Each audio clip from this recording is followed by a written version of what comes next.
সারা দেশে আবারও জুলাই পদযাত্রা করার ঘোষণা দিয়েছে জাতীয় নাগরিক পার্টি।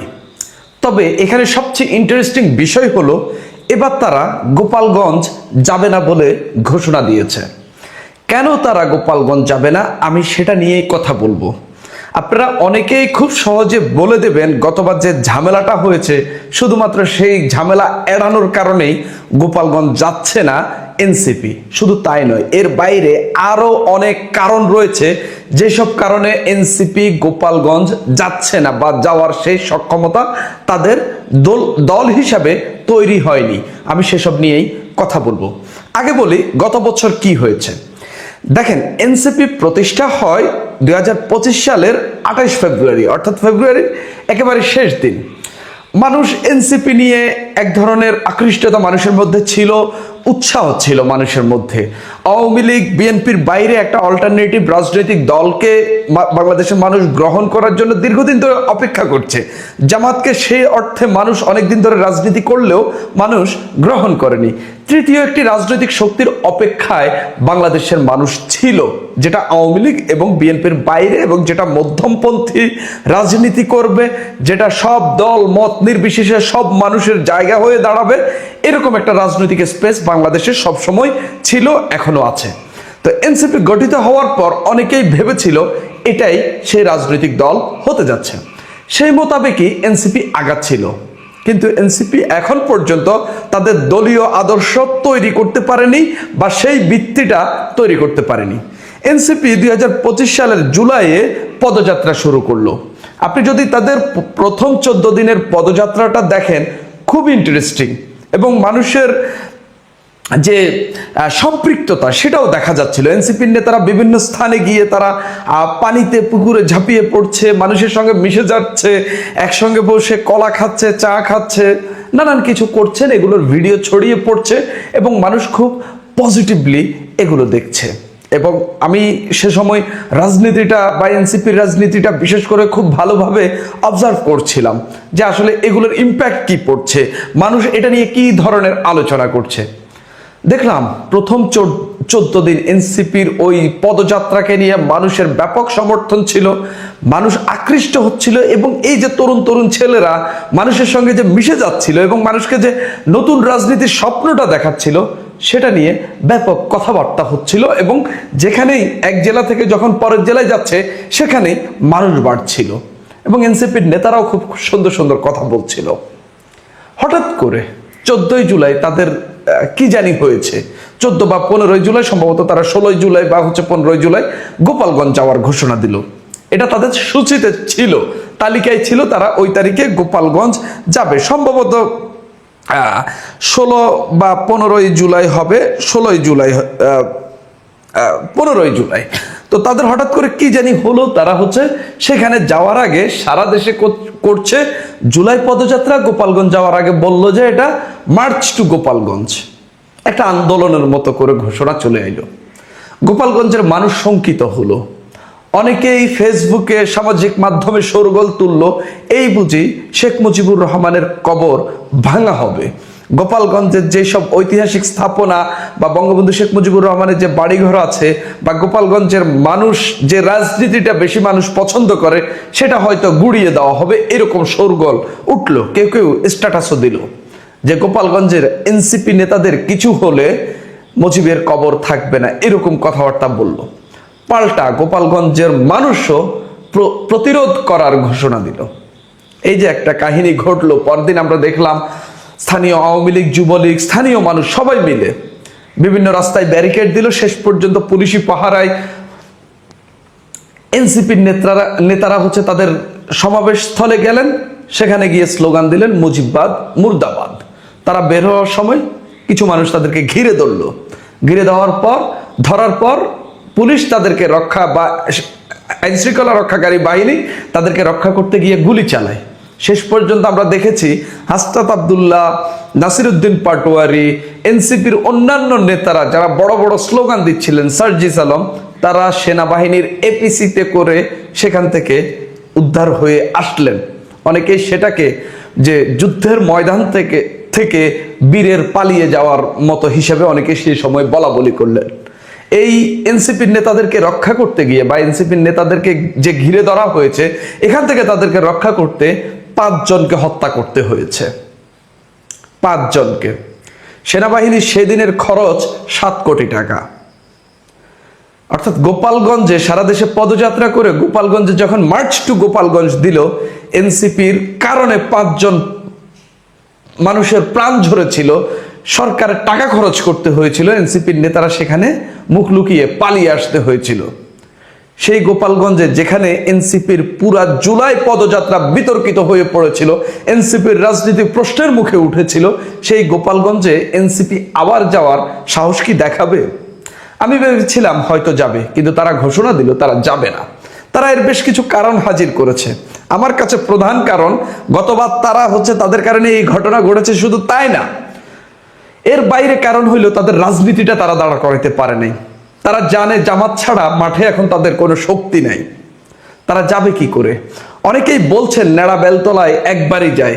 গোপালগঞ্জ হচ্ছে এনসিপির জন্য সেই বেলতলা, আর এনসিপি হলো সেই নেড়া, যেখানেই গেলে বেল মাথায় এসে পড়বে এবং মাথায় চুল নাই, যার কারণে মাথা ফেটে যেতে পারে।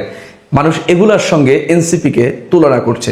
তবে আমার কাছে সবচেয়ে ইন্টারেস্টিং হলো, গোপালগঞ্জে এনসিপির একটা কমিটি আছে, কোনো অ্যাক্টিভিটি নেই, ওদের এমন কোনো কর্মকাণ্ড সেখানে দেখা যায়নি গত 1 বছরে। সেখান থেকে তাদের নেতাদের কারণে এই সংঘর্ষ হওয়ার পর তারা ওই যে নিহতের পরিবারের সঙ্গে কথা বলেন, তারপরে নিহতের পরিবারের সদস্যদেরকে নিজেদের করে নেওয়া বলেন, বা এই ঘটনার ট্রমা থেকে গোপালগঞ্জের মানুষকে বের করে এনে তাদের রাজনীতির সঙ্গে সম্পৃক্ত, কিংবা তারা আওয়ামী লীগ করুক, আমরা অন্য রাজনীতি করি, এই যে মিলেমিশে থাকার যে রাজনীতি সৌহার্দ্য, সেটা তারা তৈরি করতে পারেনি। এনসিপির কেন্দ্রীয় নেতারাও এমন চেষ্টা চালাননি যে সেখানে যে ঘটনা ঘটেছে এটার জন্য তাদের মনে ব্যথা আছে, কিংবা তাদের দুঃখ আছে, কিংবা সেখানে যে 5 জন লোক মারা গেছে যাদের অধিকাংশই রাজনৈতিক সম্পৃক্ত ব্যক্তি ছিল না, সেই ঘটনার জন্য তারা সেভাবে দুঃখ প্রকাশ করেনি। এমনকি সেটাকে তারা সন্ত্রাসী কর্মকাণ্ড হিসাবে বলার চেষ্টা করেছিল। সেই গোপালগঞ্জে বা সেই বেলতলায় এই নেড়ারা কিভাবে আবার যাবে? এটাই সবচেয়ে বড় প্রশ্ন। আপনি যদি দেখেন, এনসিপি সবসময় বলে তাদের মডেল জেলা হিসেবে তৈরি করবে কুমিল্লাকে। কুমিল্লা কি আদৌ এনসিপির মডেল জেলা হয়েছে? কুমিল্লায় এনসিপি জামাত জোট কয়টি আসন পেয়েছে? মাত্র 2টি। 11টি আসনের মধ্যে 2টি আসন।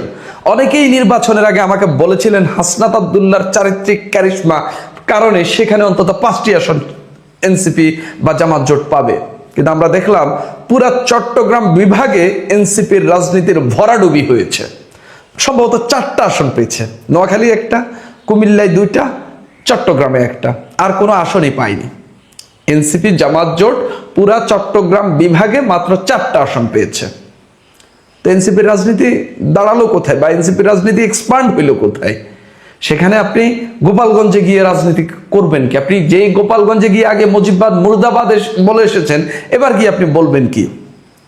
মানুষ এটা নিয়ে ব্যাপক সমালোচনা করছে এবং এই বিষয়ে ব্যাপক হাস্যরস তৈরি হয়েছে যে এনসিপি এবার আর যাচ্ছে না। তবে আমার কাছে এনসিপির রাজনীতিকে দাঁড়া করাতে না পারাটাই সবচেয়ে বড় ব্যর্থতা।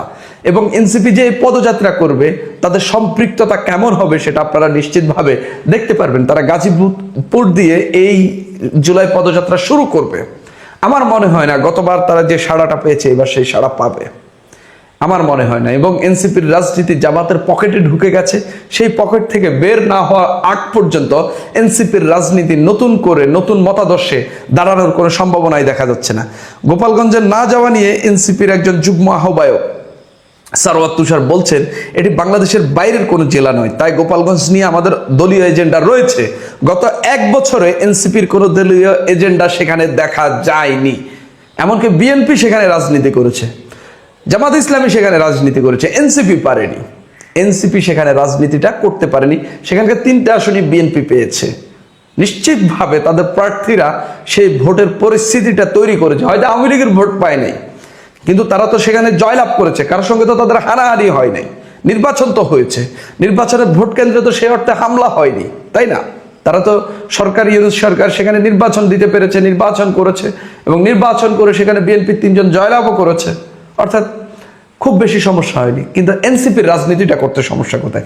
সমস্যাটা হইলো সেই জায়গায় তারা যাওয়ার আগে সেখানে সব ভেঙে ফেলবে, চুরো ফেলবে, এইসব কথাবার্তা বলার কারণেই সেখানে তাদের রাজনীতিকে নিয়ে মানুষের মধ্যে তীব্র নেতিবাচক ধারণা আছে, এবং সেখানে তারা গেলে সেই ধারণার একটা বাজে প্রতিফলন ঘটতে পারে।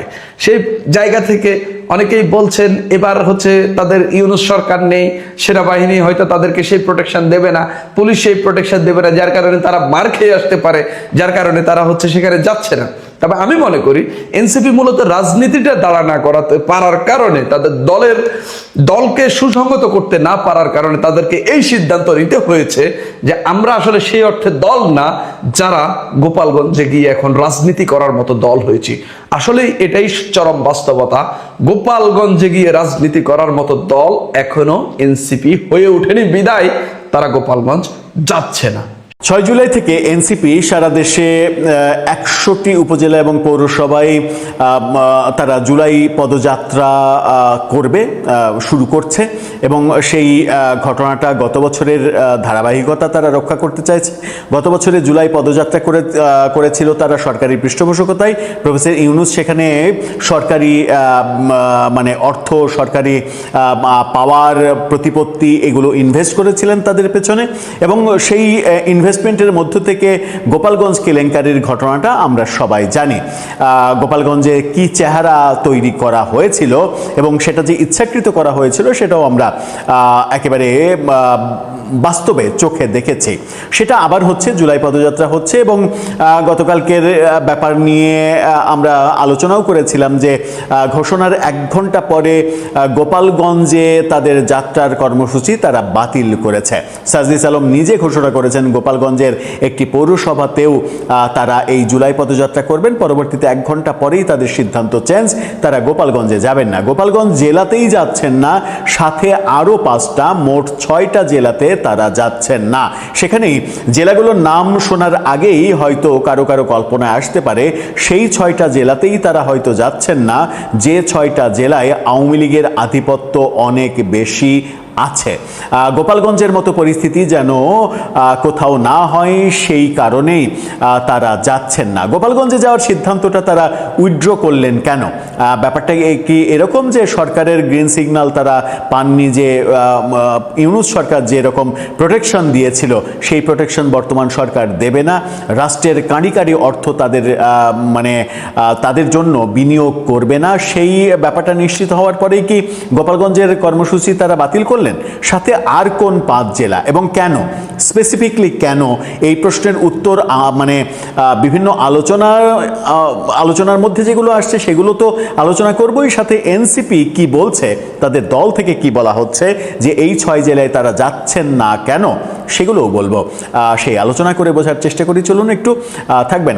দর্শক, বলছিলাম এনসিপির জুলাই পদযাত্রা, গত বছরের জুলাই পদযাত্রা যেভাবে মেটিকুলাস ডিজাইনে করা হয়েছিল, ইউনূসীয় কায়দায়, এবং রাস্তায় পর্যন্ত তাদেরকে গার্ড অফ অনার দেয়া হয়েছে, এই ব্যাপারগুলো দেখেছি, এবং সারা রাস্তায় পুলিশ প্রোটেকশন দেয়া হয়েছে। সারা বাংলাদেশে 100-150 জনের একটা সমাবেশ হচ্ছে, সেখানে 5000 পুলিশ আয়োজন করা হয়েছে নিরাপত্তা দেওয়ার জন্য। এরকমটাও আমরা তখনকার গণমাধ্যমে অহরহ খবর দেখেছে। এবার যখন এটা করছে তখন গোপালগঞ্জ নিয়ে ওই ব্যাপারটা সব থেকে বেশি আলোচনায় এসেছে এবং ট্রলের শিকার হয়েছে। সাথে তারা আরও 5টা জেলায় যাচ্ছে না। কি বলছে গণমাধ্যম, শিরোনামটা দেখে নিন। গোপালগঞ্জ সহ যে 6 জেলা নেই এনসিপির জুলাই পদযাত্রা। 2024 সালের জুলাই অভ্যুত্থানের 2য় বর্ষপূর্তি পালনের জন্য এটা তারা করছে। এই কর্মসূচিতে তারা গণভোট বাস্তবায়ন, কর্মসংস্থান এবং সীমান্ত সুরক্ষার দাবি তুলবে। এই 3 দাবিতে মূলত জুলাই পদযাত্রা করছে 64 জেলার 100টি উপজেলার, মূলত 58টা জেলার 100টা উপজেলা হবে, 64 জেলায় তারা যাচ্ছে না। তবে ঘোষিত পদযাত্রার পথনকশায় 6 জেলার নাম নেই। জেলাগুলো হলো গোপালগঞ্জ অবধারিতভাবে, নরসিংদী তাদের লিস্টে নেই, অথচ নরসিংদীতে আমরা দেখেছি যে বেশ ঘটা করে এনসিপিতে নারী কেলেঙ্কারির পরেও এনসিপিতে পৃষ্ঠপোষকতা পাওয়া সরোয়ার তুষারকে সেখানে নির্বাচন করা হয়েছে। সরোয়ার তুষারের মতো বেশ তাদের ডাকসাইটের নেতা থাকা সত্ত্বেও নরসিংদীতে তারা যাচ্ছে না তারা রাজবাড়িতে, যে রাজবাড়িতে ইউনুসীয় যুগে আমরা দেখেছিলাম নুরাল পাগলার মাজারে নুরাল পাগলার মরদেহ তুলে পুড়িয়ে দেওয়ার ঘটনা, সেই রাজবাড়িতে তারা যাচ্ছে না। শরীয়তপুরে তারা যাচ্ছে না। শরীয়তপুরটা ওই অঞ্চলটা মাদারীপুর, শরীয়তপুর, ফরিদপুর, গোপালগঞ্জ, এই অঞ্চলটা পুরোটাই তো আওয়ামী অধ্যুষিত এলাকা। সেই ক্ষেত্রে গোপালগঞ্জের সঙ্গে শরীয়তপুর এইটা মিলে, কিন্তু সাথে রয়েছে সুনামগঞ্জ এবং রাঙামাটি, এই দুই জেলাতেও তারা যাচ্ছে না। রাঙামাটি পাহাড়িয়া জেলা, সেই কারণে হয়তো টেকনিক্যালি অ্যাভয়েড করতে পারে তারা। সুনামগঞ্জ কেন অ্যাভয়েড করছে সেই প্রশ্ন আসতেই পারে। সার্জিস আলম এই ঘোষণাটা গতকালকে দিয়েছেন, সেগুলো আমরা সবাই জানি। সংবাদ সম্মেলনের প্রায় 1 ঘন্টা পর প্রকাশিত যে তালিকা, সেই তালিকায় সংশোধন আনে এবং দেখা যায় যে 6 জেলার নাম নেই। এ বিষয়ে জানতে চাইলে এনসিপির যুগ্ম আহ্বায়ক আশরাফ মাহাদি তিনি এশিয়া পোস্টকে জানিয়েছেন, এবারের পদযাত্রার মূল প্রতিপাদ্য হলো স্থানীয় সরকার নির্বাচনে যেসব উপজেলায় আমরা চেয়ারম্যান পদপ্রার্থী দিয়েছি তাদের কার্যক্রমকে সামনে আনা। অর্থাৎ এটা তাদের জুলাই পদযাত্রা আদতে না, তারা উপজেলা চেয়ারম্যান পদযাত্রা করছে। উপজেলা চেয়ারম্যান হিসেবে যে 100টা উপজেলায় তারা মনোনয়ন দিতে চাইছে, সেই 100টা উপজেলায় তারা মূলত পদযাত্রা করবে। গত বছর জুলাই গণঅভ্যুত্থানের প্রথম বর্ষপূর্তিতে গোপালগঞ্জে এনসিপির পদযাত্রা এবং পথসভাকে কেন্দ্র করে ব্যাপক সংঘর্ষের ঘটনা ঘটে। এতে 5 জন নিহত এবং শতাধিক মানুষ আহত হওয়ার ঘটনা। গোপালগঞ্জে এবার কর্মসূচি না থাকার কারণ জানতে চাইলে আশরাফ মাহাদি, এনসিপির ওই নেতা, তিনি বলছেন, গোপালগঞ্জে স্থানীয় সরকার নির্বাচনে আমরা কোনো প্রার্থী দিইনি, প্রার্থী দিলে সেখানে সফর করব। এবার সেখানে কর্মসূচি না দেওয়ার সঙ্গে গত বছরের সংঘর্ষের কোনো সম্পর্ক নেই। গত বছর ফ্যাসিবাদের দোসররা যেভাবে সক্রিয় ছিল, এখন তারা সেভাবে সক্রিয় আছে বলে আমরা মনে করি না। তিনি কিন্তু যেটা বলছেন ঠিক তার রিভার্সটা। গত বছরে এই আওয়ামী লীগ যতটা সক্রিয় ছিল, এবছরে এসে এই 1 বছরের ব্যবধানে আওয়ামী লীগের সক্রিয় থাকার ব্যাপারটা অন্তত 10 থেকে 20 গুণ বেড়েছে। কিন্তু তিনি বলছেন উল্টাটা। আবার বলছেন যে গত বছর গোপালগঞ্জে যে ঘটনা ঘটেছে সংঘর্ষ, সেটার কারণে এবার বাতিল করা হয়েছে, ব্যাপারটা তা না। তারা গোপালগঞ্জে কোনো প্রার্থী দেয়নি, সেই জন্যই তারা যাচ্ছে না। তার মানে তাদের বক্তব্য হচ্ছে এই 6 জেলায় তাদের কোনো প্রার্থী নেই। এখন যে উপজেলা নির্বাচনের কথা তারা ভাবছে, কিংবা স্থানীয় সরকার নির্বাচনের আরগুলো যেগুলো ইউনিয়ন, জেলা পরিষদ, পৌরসভা, তারা এক ধরনের ঘোষণা দিয়েছে যে তারা এককভাবে নির্বাচন করবে। যেমন আমরা দেখছি যে ঢাকা দক্ষিণে আসিফ মাহমুদ সজীব ভূঁইয়া নির্বাচন করার ঘোষণা দিয়েছেন। আবার জামাত থেকে প্রার্থী ঘোষণা করা হয়েছে ডাকসুর ভিপি সাদিক কায়েমকে। তো দুজনকে একসাথে নির্বাচন করবেন? নিশ্চয়ই একসাথে নির্বাচন করবেন না। তারা 2 দলই ঘোষণা দিচ্ছেন এককভাবে নির্বাচন করবে।